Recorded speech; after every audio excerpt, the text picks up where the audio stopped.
Noong bata ako ay paniwalang paniwala ako sa mga kwento na may kinalaman sa espiritu, spiritual, aswang, lamang lupa, engkanto at marami pang iba.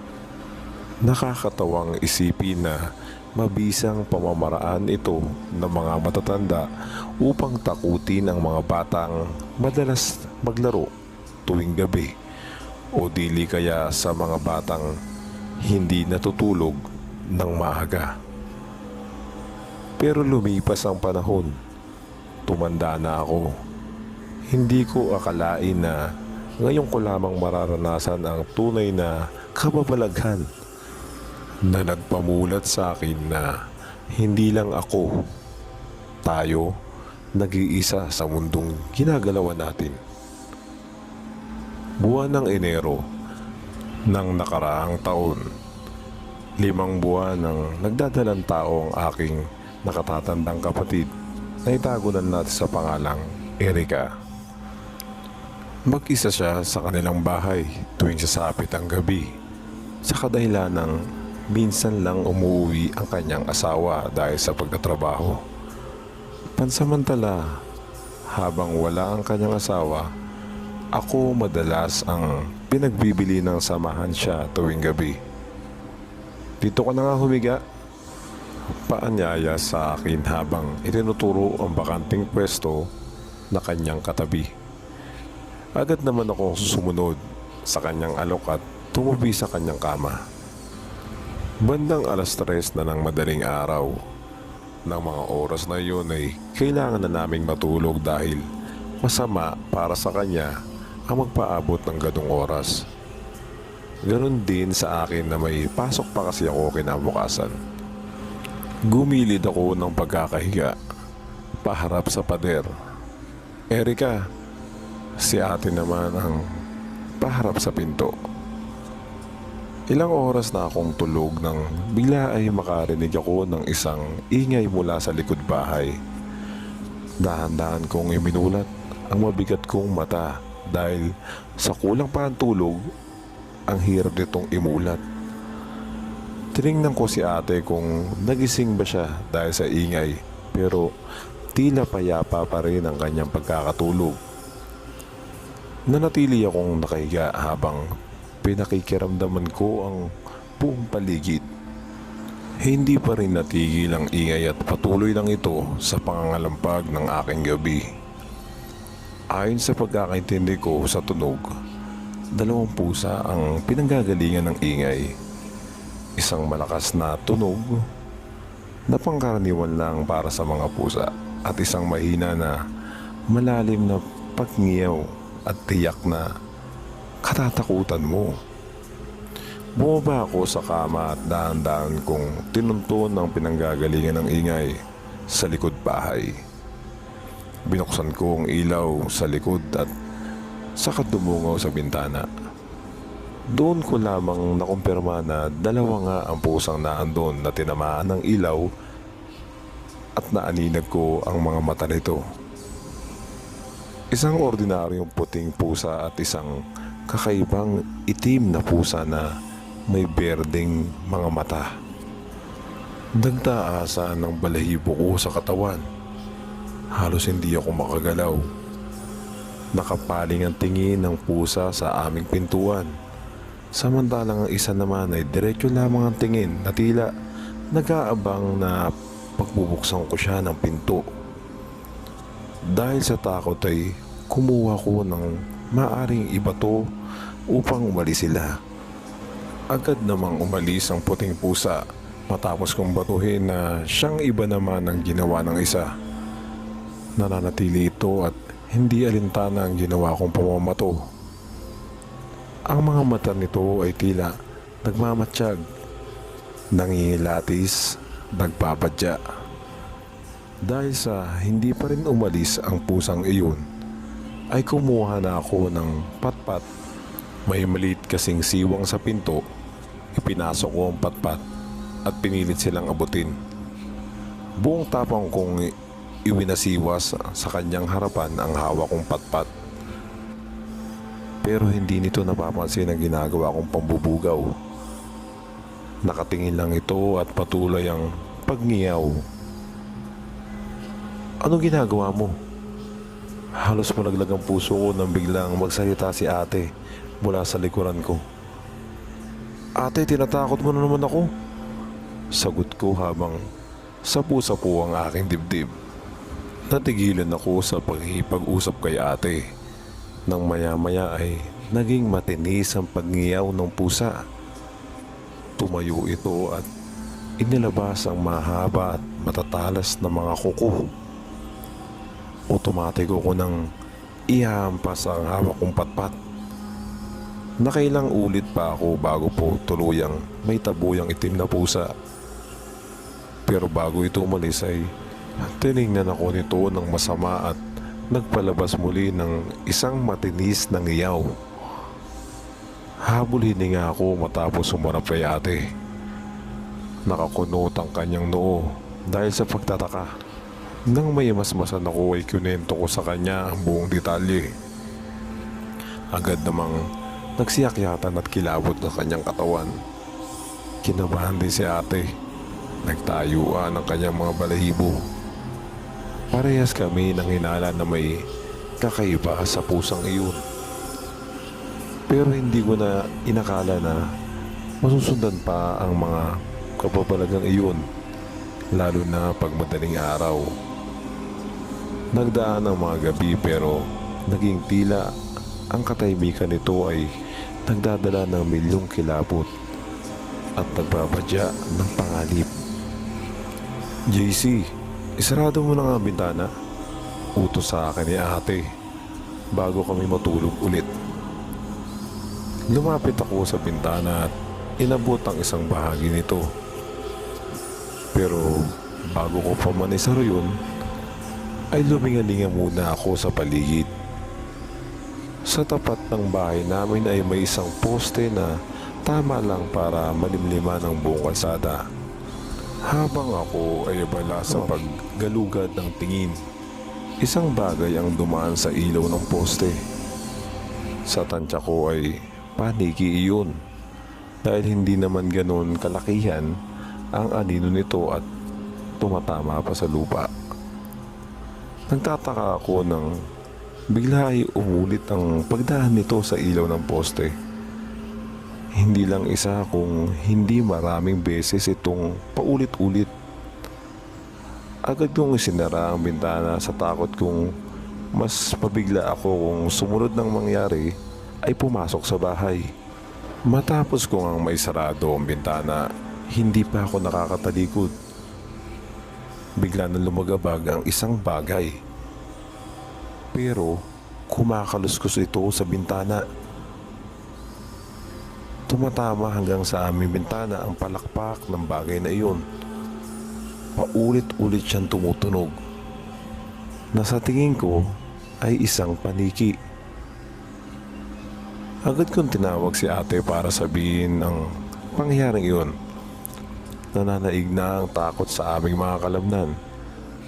Mabilis namin kinuha ang aming cellphone at tinawagan si Papa.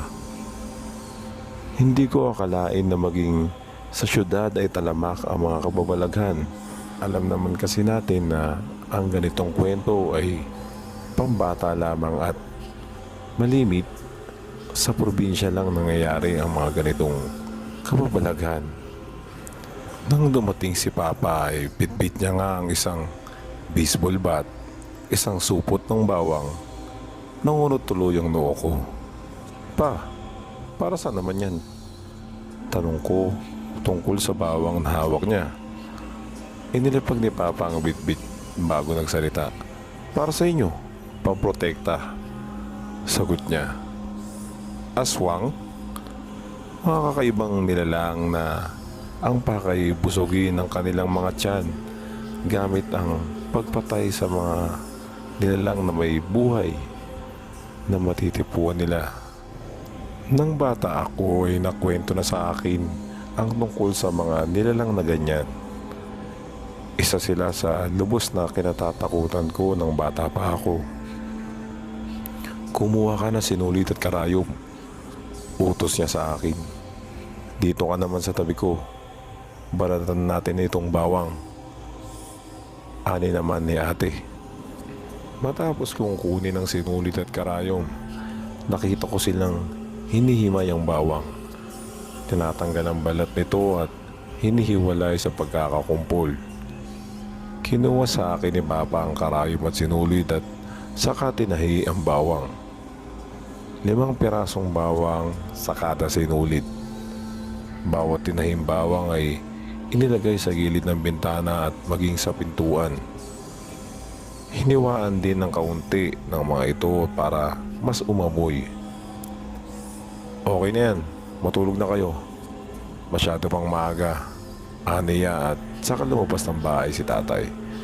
Nang pasakay na siya ng motor ay binili na niya pa ako. Ingatan mo ang ate mo ha. At saka ko sinarado ang pinto. Amoy ko pa ang matapang na halimuyak ng bawang na lumilipot sa buong kwarto. Nakakailang lang dahil hindi ako sanay sa ganong amoy. Nang una ay masakit sa ilong pero hindi rin nagtagal ay nakasanayan ko na. Nagdaan ang mga araw, buwan at tila naging matiwasay ang mga gabi. Malayong malayo sa mga unang araw. Hindi na rin ako nakakarinig ng may ingay na tunog na siyang gumigising sa akin sa malalim na pagkakatulog. Pero ang lahat ng yun ay akala ko lamang. Ika-7 buwan na ni ate sa pagdadalang tao. Kailangan ng matinding pag-iingat dahil masyado nang malaki ang kanyang tiyan. Bandang 3:00 ng madaling araw, nakarinig ako ng tila may matinis na tunog na nagmumula sa labas. Pinakiramdaman ko ang paligid. Malakas ang ingay na iyon na animoy mula sa malaking ibon. Panay ito pagsampit ng paulit-ulit na walang kasawaan. Pero habang tumatagal ay pahina rin ng pahina ang ingay hanggang sa halos hindi mo na ito marinig. Kasabay ng paghina nito ay tila paggulong ng maliliit na bato sa bubong ng aming bahay. Parang nililipad ang bawat bato dahil sa malalakas na hangin. Napabalikwas ako ng bangon at agad ay napatingin sa kisame sa takot na bigla na lang mawarak ito. Maya-maya lang ay isang tila kuko naman ang kumakalaykay sa aming bubungan. Nakakangilo ang bawat paglapat nito sa yero. Tiningnan ko si ate pero parang bingi lang ito at hindi alintana ang ingay. Pakiramdam ko tuloy ay ako lang ang nakakarinig nito. Naging mas malakas pa ang pagkahayod ng kuko sa aming bubungan. Tila gigibay na ito at pinipilit na maputasan ng bubong. Bigla ako naalala ang tungkol sa bawang. Napansin kong hindi na ganon kabagsik ang amoy nito. Luma na rin ang mga iyon at namumulok na. Kumaripas ako ng takbo papunta sa kusina at mabilis na kinuha ang mga natitirang bawang. Binalatan ko ito at hiniwaan ng mga kapiraso para lumabas ang amoy.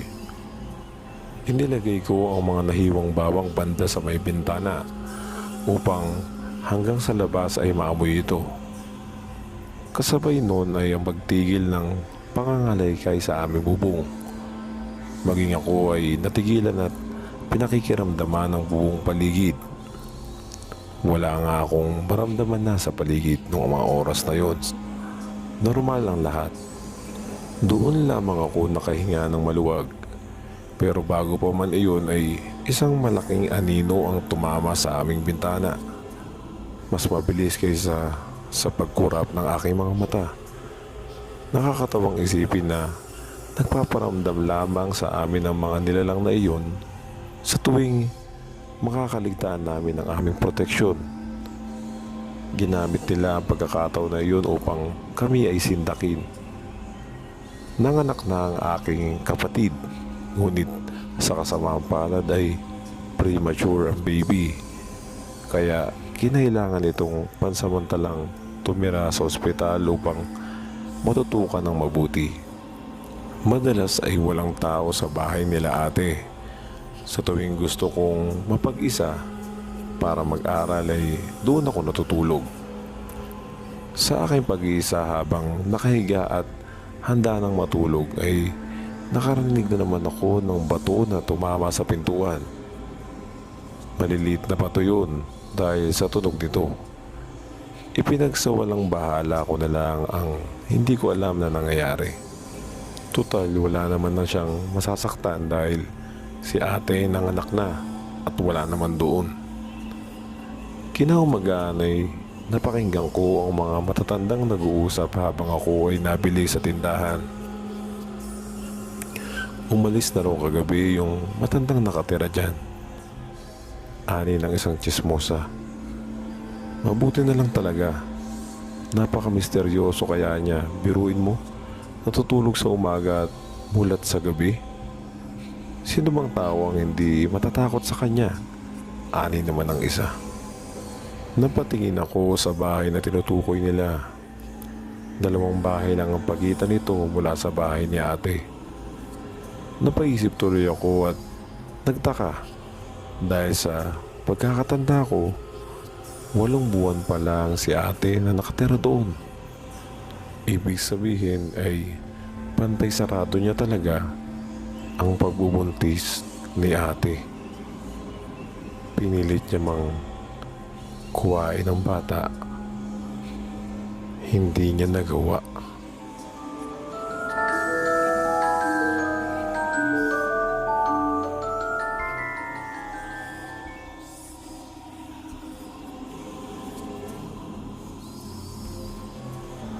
Ako si Jelay Di Maano.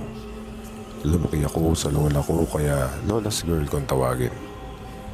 Si Lola Rita ay isa sa mga mababait kong lola. Marami siyang baong kwento sa amin. Ako raw ang pinaka-paboritong apo niya. Kaya mahal na mahal ko rin siya. Isang gabi habang nasa kwarto ay kaharap ko ang laptop. Gumagawa ako ng thesis para may pasa ko kinabukasan nang may kumatok sa kwarto ko. Nilapag ko muna sa kama ko ang laptop, sabay bukas ng pintuan. Si Lola na nakangiti. Pinapasok ko siya. La, tuloy po kayo. Upo po. Aya ko sa kanya. Inalalayan ko para makaupo. Sumunod naman siya. La, ano po kasi? May kailangan po akong thesis na tapusin kaya hindi ko po mapapakinggan ang kwento nyo. Pero kung gusto nyo po akong panoorin, okay lang naman po sa akin. Apo, kailangan kitang kwentuhan ngayon. Dahil ito na ang huling kwentong babanggitin ko sa'yo, wala na akong susunod na may kukwento sa'yo. Sabi niya sa akin. Tinimbang ko muna ang mga pangyayari. Kailangan kong tapusin ngayon ang thesis pero magtatampo naman sa akin si Lola kapag hindi ko pinakinggan ang kwento niya. Tumango ako sa kanya at ngumiti. Ganito na lang po, La. Habang ginagawa ko po ang thesis ko ay magkwento na po kayo. Maririnig ko naman po yan eh. E di sabay na. Sige, apo. Sambit ni Lola sabay ayos ng kanyang upo. Sa isang bayan ay may maglola. Mahal na mahal ng matanda ang kanyang apo. At ganun din naman ang bata sa kanya. Isang gabi ay pinasok sila ng mga magnanakaw. Dahil wala ang bata, ay ang lola ang napagdiskitahan ng mga magnanakaw. Pagkatapos manakawan ng mga gamit ay walang habas na pinaslang nila ang matanda. Tadtad ito ng saksak na sanhi ng kanyang pagkamatay. Natigil ako sa pagtatype sa computer at nagtatakang napatingin kay Lola. What's with you, La? Parang ang creepy naman ata ng kwento nyo ngayong gabi. Di ba puro fairy tales ang madalas nyong kinukwento? Ngumiti lang siya sa akin. Alam mo na, Iha, di ba Halloween na ngayon? Ito ang gusto kong ikwento sa lahat, di ba? Kaya nga sabi ko, ito na ang huling kwento ko sa iyo. Aniya sa akin. Nawiwirduhan ako sa kanya. Ano kayang nangyayari dito kay Lola? Inaatake na naman siguro ng Alzheimer's niya. So, balik po tayo sa kwento nyo kanina, Lola. Ano pong nangyari doon sa apo? Ako habang nagtatype sa laptop. Umiyak nang umiyak ang apo. Gulat na gulat siya sa sinapit ng lola niya. Nakita niya itong nakahandusay na may 3 kutsilyong nakatarak sa likod nito. Kawawang matanda. Sabi ko kay Lola, ano pong nangyari doon sa apo? Hindi po ba nakakaawa siya? Kasi wala na siyang lola eh. Huwag kang maawa doon sa apo. Ang kaawaan mo ay yung sarili mo.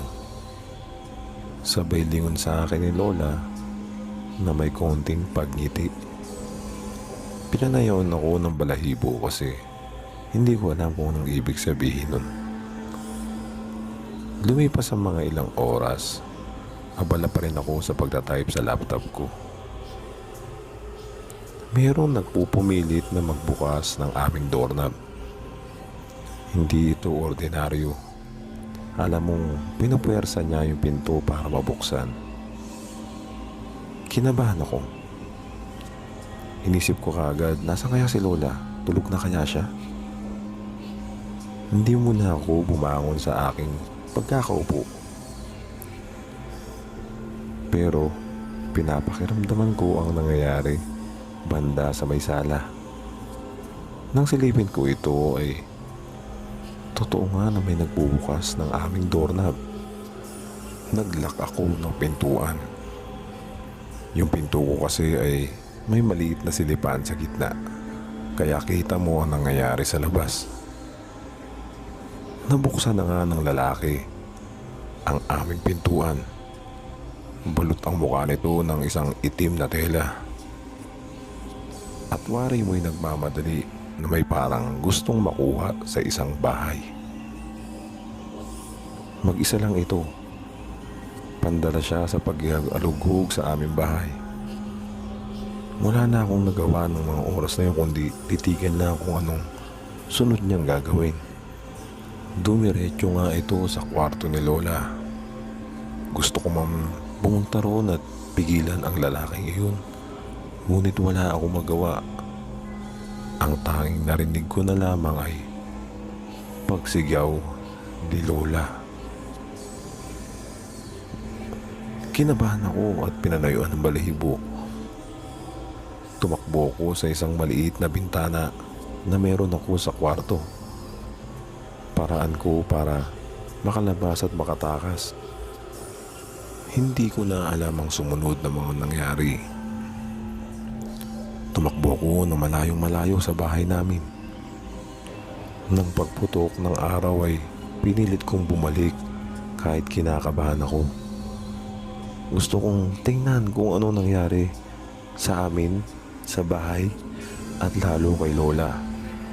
Nang pagpunta ko roon ay tumambad sa akin ang kalat-kalat na gamit at ang labi ni Lola. Bumalik sa isipan ko ang mga kwento ni Lola na kung alam ko na mangyayari ang bagay na yun ay ginawan ko na kaagad ng paraan. Umaksyon na ako ng araw na yun. Pero wala naman kasing nakakaalam kung magkakatotoo ba ang kwento ni Lola.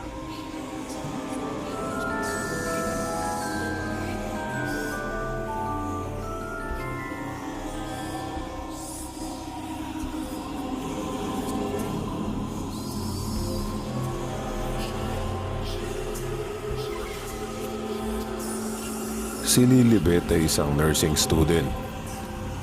Gabi kung siya ay pumasok at halos madaling araw na akong umuwi. Sa tuwing napapadaan siya sa isang tulay, ay lagi niyang nakikita ang isang tambay. Nakaupo ito sa isang bench na naroon at palagi itong nakatingin sa baba ng tulay. Hindi niya masyadong maaninag ang mukha nito dahil lagi itong nakahood. May suot din itong pants at rubber shoes. Sa unang tingin ay mukha lang ordinaryong tao. Hanggang sa isang gabi, papasok na siya nang makita na naman niya ang lalaki. Gaya ng lagi niyang nakikita, ay natatakpan ang buong ulo nito ng itim na jacket na may hood at nakatingin pa rin ito sa baba ng tulay. Hindi na siya nakatiis at nilapitan niya ang lalaki para kausapin. Excuse me sir, ayos lang po ba kayo? Tanong ni Lilibet. Napatingin sa kanya ang lalaki. Nawala ang kaba ni Lilibet dahil mukha ng lalaki ay simple lamang, ordinaryong umiti. Okay lang naman ako, miss. Bakit? May problema ba?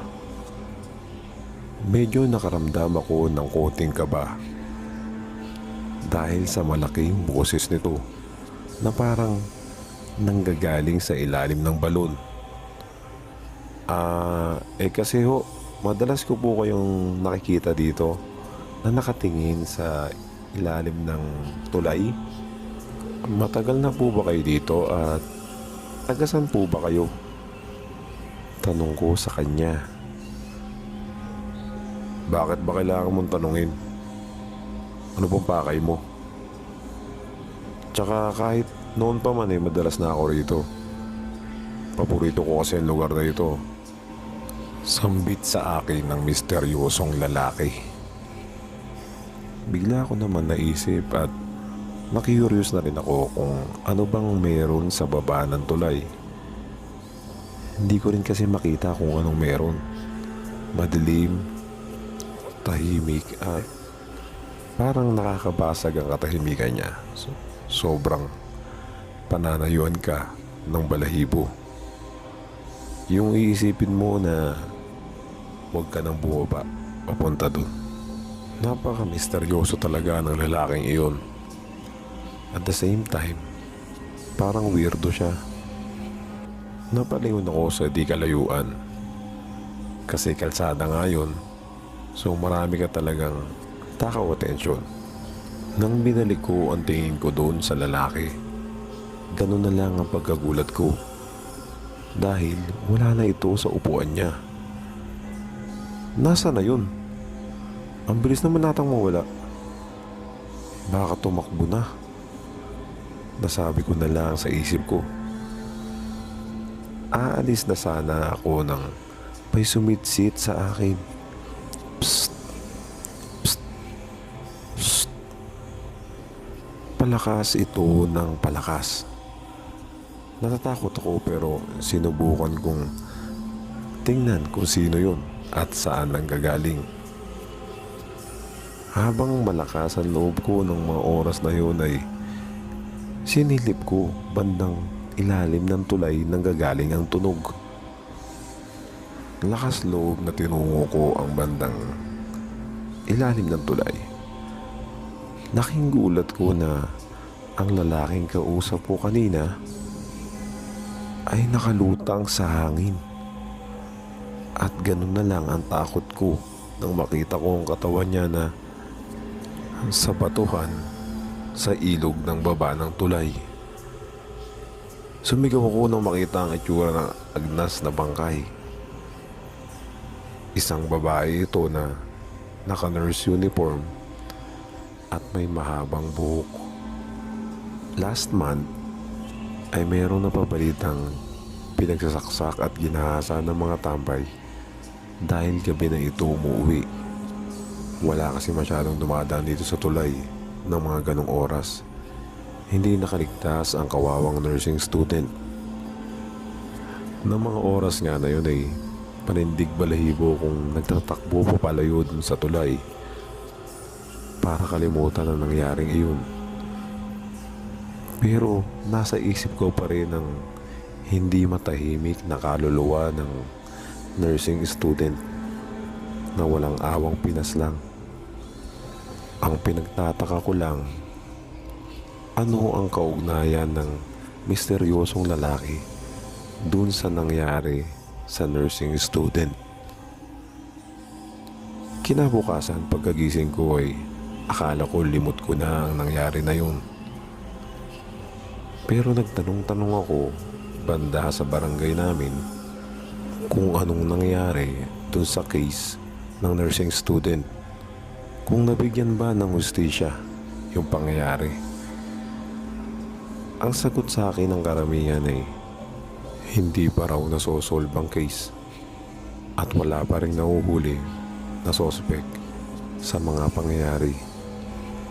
Ang masakit pa doon, ang kasintahan ng babaeng nursing ay tumalon sa tulay. Ngayon, malinaw na sa akin kung sino ang lalaking laging nakatingin sa ilalim ng tulay.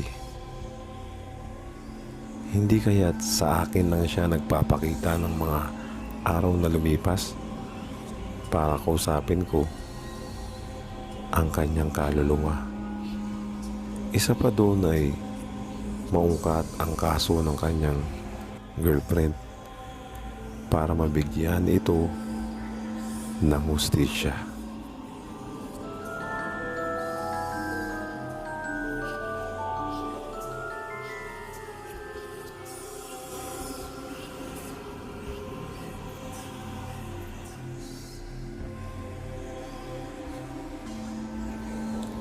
Alam mo, Erin, lagi na lang tayong namamasyal dito sa mall. Halos lahat na ata ng sulok ng mall ay nalipot na natin, sabi ni Sisi. Napatingin na lang ako sa kanya. Kahit kailan talaga ay napaka-reklamador niya. Naiinip samantalang sumasama naman pag niyayaya. Nasa isang section kami ng mga furnitures nang bigla niya akong kalabitin. Erin, asan ba dito yung CR? Kailangan ko nang umihi at mag-retouch na rin kasi sobrang lagkit na sa pawis. Nawala ang focus ko sa pagtingin ng mga sopa. Sa second floor pa tayo ni. Bakit? Naiiga na ba? Tanong ko kay Sisi. Tumango lang siya. Oo, hintayin mo na nga lang ako rito, Erin. At ako na lang mag-isa ang pupunta. Huwag kang alis dito sandali lang ako, sabi sa akin ni Sisi. Lumipas ang ilang minuto nang nagsawa na ako sa katitingin ng mga furnitures doon. Pumunta na lang ako sa tabing escalator para hintayin si Sisi. Kumunot ang noo ko nang matanaw ko na naglalakad na si Sisi. Tulala siya at parang maputla. Kaya agad ko siyang nilapitan. Hoy Sisi, bakit ganyan ang ayos mo? Akala ko ba mag-aayos ka? Magre-retouch? Anong nangyari? Sarkasikong sabi ko sa kanya. Tumingin siya sa akin. Lalo ko nagtaka dahil parang naging kakaiba ang kilos niya. Hinila niya ako papunta sa isang bench para maupo. Erin, may nakita kasi ako sa CR. Ayoko nang pumunta doon. Pautal-utal niya ang pananalita. Natawa ako sa kanya. Ano bang nakita mo? Nakakita ka lang ng pogi kaya nagkakaganyan ka. Malokong tanong ko pa sa kanya. Nagulat ako dahil pagtulo ng luha niya. Nag-umpisa na siyang nagkwento. Ikukwento ko sa'yo yung buong nangyari. Nasa CR ako, naramdaman ko bigla na pag-ikot ng tiyan ko. So syempre, pumunta ako sa cubicle. Pumunta ako sa ikatlong CR. Pagkaupo ko pa lang ay nagsimula na akong dumumi. Ay, ang sarap sa pakiramdam, di ba? Nang matapos na ako sa ginawa ko ay dumukot ako ng tissue. Bad trip naman Bakit walang tissue dito? Kainis naman. Anong pinampupunas dito? Tanong ko sa isipan ko nung mga oras na yon. Nagulat ako na may kamay na lumusot sa ilalim ng pinto. Alam naman natin ang mga CR sa mall na yung pinto ay halos kalahati lang. May konting bakante sa may bandang ilalim nito. Yung parang kita yung paa mo kung yuyuko at sisilipin ka sa ilalim. Maputi ang kamay at mahaba ang kuko. Sa babaeng kamay siguro ito kasi may cutics na kulay pula. Pero mas sumaya ako nung makita kong may hawak siyang tissue at mukhang inaabot niya yun sa akin. Agad ko namang kinuha, saka ako nagpasalamat. Miss, salamat ha. Wala kasing tissue dito eh. Pasigaw ko na pasasalamat doon sa babae. Pero hindi na to sumagot sa akin. Nang matapos na akong magpunas ay kinuha ko na ang bag ko. Nakikita ko pa rin ang paa ng babae, in fairness. Pula ang stiletto niya at talagang namang napakaputi ng paa. Nakasteady lang siya sa tapat ng pintuan kung saan ako nag-CR. Paborito niya siguro ang pula. Nagtaka lang ako dahil paglabas ko ay wala na roon ang babae. Nagkibit-balikat na lang ako na pumunta sa salamin para mag-ayos. Maya-maya pa ay may babaeng pumasok. Mukha siyang janitress. Kunot ang noo niyang kinausap ako. Hoy miss, anong ginagawa mo rito? Tanong niya sa akin. Baliw ba siya? Malamang magsi-CR ay CR to eh. Anong klaseng tanong yun? Miss, bawal mag-CR dito. Under renovation ang CR na ito. Hindi mo ba nakita? May tarpaulin na nasa labas. Wala ka pag napapansin? Kaya nga walang kahit sinong pumapasok dito. Sabi nun janitress. Halos tumas lahat ng balahibo ko sa takot. Pero ate, may kasama akong babae rito kanina. Wala nga akong magamit na tissue sa CR. Nagulat ako, inabutan niya pa nga ako eh. Ang tagal niyang nakatayo dyan sa may tapat ng cubicle na ginamit ko. Hay nako, kanina pa ako nasa tapat eh. Wala akong ibang nakitang pumasok dito bukod sa'yo. Mataray na sabi ng janitress.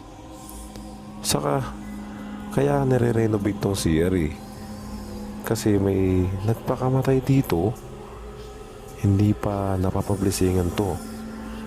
Hanggat hindi pa naayos yung buong CR, wala pang pwedeng gumamit dito. Nagulat nga ako sa iyo bakit pumasok ko rito may harang na nun sa labas. May tarpaulin din. Hindi mo siguro nakita no? Nanginginig akong lumabas ng CR dahil sa mga kwento ni ate na janitress. Hindi ko napansin, tuloy-tuloy lang ako sa paglakad palabas. Hawak ko pa rin yung tissue na binigay nung babaeng nakapula. Bago ako makalabas ng CR ay napatingin ako sa tissue na hawak ko. Laking gulat ko at inuud siya na sobrang dumi na parang may buhangin at lupa. Nabitawan ko ito. Napaiyak na lang ako sa sobrang takot. Matapos niyang ikwento sa akin ni Sisi yung nangyari ay kinabahan at pinalayuan din ako ng balahibo. Natakot ako kasi habang naghihintay ako kanina sa kanya ay may lumapit sa aking babae. Mahaba ang buhok nito, maputi. Nakasombrero siya na parang Hawaiian pero pula din. Ang suot niya ay pula. May cutics at kulay pula sa mga kuko nito. Ang mas pinagtataka ko at kinabahan ako ng todo ay inoopera niya ako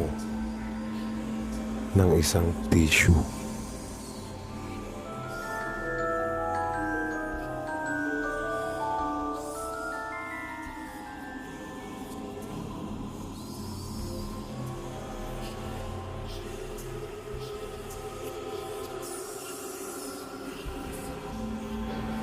Sa isang liblib na lugar sa probinsya ng Bulacan ay may ilog na tinatawag nilang Agos. Agos dahil ito lamang ang nag-iisang ilog na mabilis ang ragasan ng tubig kumpara sa ibang parte nito na kalmado at banayad lamang. Karamihan sa mga naliligo doon ay mga bata na taga doon. Hindi nila inopen sa public o sa ibang tao dahil nga delikado at hindi pa kabisado kung may parting malalim o mababaw na mabato. Pero isang araw ay nanghas na maligo ang kalilipat lang sa lugar na si Mang Arnulfo at ang tatlo nitong anak na lalaki. Hindi kalaliman ang ilog na kanilang niliguan. Isang talampakan lamang ang taas nito na hindi lalagpas sa mga height ni Mang Arnulfo na 5'7". Makitid lang din ito dahil ilang minutong langoyan lang at makakarating ka na sa kabilang ilog. Hindi alintana ng mag-aama ang lakas ng agos nito dahil sanay sila sa paliligo sa ilog. Pero ang hindi nila napaghandaan ay ang paghigop ng tubig pagkatapos ng mabilis na agos. Sila lamang ang mag-aama ang naligo ng kasalukuyan na iyon. Kaya humiyaw man sila ay walang makakarinig sa kanila. Kung meron man makarinig ay siguradong huli na ang lahat bago pa man mapuntahan o makahingi ng tulong. Natagpuan niyang patay ang mag-aama sa hindi malamang dahilan. Nakita na lamang palutang-lutang ang apat. Ayon sa mga taga roon ay dayo lamang ang mag-aama. Ibig sabihin ay hindi tubong taga roon. Marahil ay alam ng mga ito ang kwento tungkol sa ilog na taon-taon ay may nagbubuwis ng buhay dito, lalo na sa mga dayong tulad nila.